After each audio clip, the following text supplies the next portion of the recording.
How would you describe falling into fire? Yeah. Painful.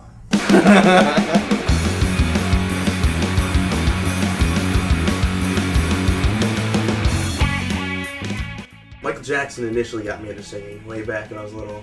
My mom gave me her triple vinyl Woodstock edition, and I heard Jimi Hendrix play the national anthem at Purple Haze for the first time, and I knew I wanted to do that. I got into music because I grew up in the church, and I was always in choir. My whole family's pretty musical. Carrie, he invited me to play bass for our church's praise band. Basically, he said, hey, if you don't have to pay for anything, would you be willing to do this? I think I just kind of fell into it. Most of my music-related stuff is influenced primarily by Carrie. I was about 14 or 15, went to California for a family wedding, and so there were about 20 guitars and people playing, and I noticed that all the girls were just swooning over the guys playing guitar, and I'm thinking to myself, that's what I'm missing.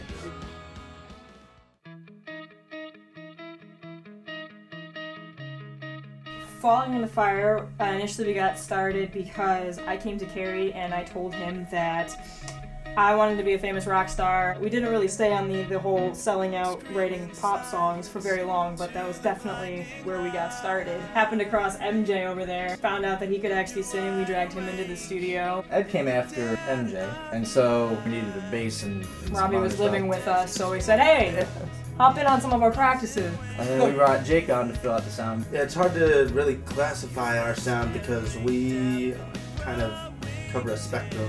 We have so many different tastes in the band that we just kind of write things together and you get little bits of everything. It's very diverse, always have pretty different musical backgrounds. There's really nothing at the moment that sounds anything like it.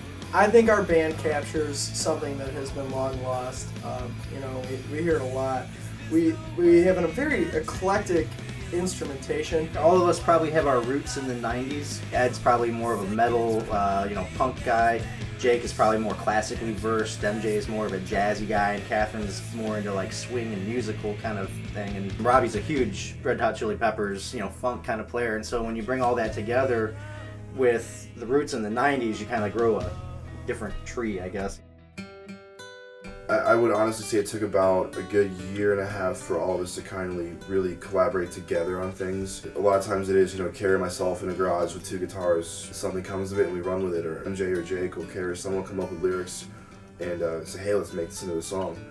Part of what's so awesome about this band is the music writing process. It's a very collaborative process. Everybody has input on pretty much every song that we've done. I just think it's a lot of fun sitting down with these guys and just kind of challenging ourselves to write better music every single time and to keep pushing it and taking away the limits and just going.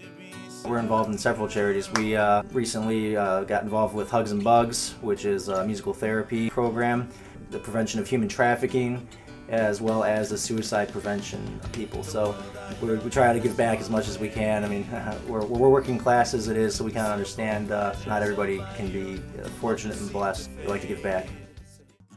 The best part about RCR is that everything's done with love, and it comes through in everything that's produced there. The professionalism definitely, and the creative input, we're able to do what we'd like to, but that input is definitely appreciated and usually really good. One of the first things I did in studio, actually, we were working on doing some acoustic tracks. Still, to this day, I really enjoy listening to it, and I'm amazed at what came out on the spot. There's a lot of other bands that work here that are just incredible. Carlos Jones, Tropicala, Sunny Moneybags. RCR provides this environment where everybody can just play and grow together. Everybody who's here is just a huge family.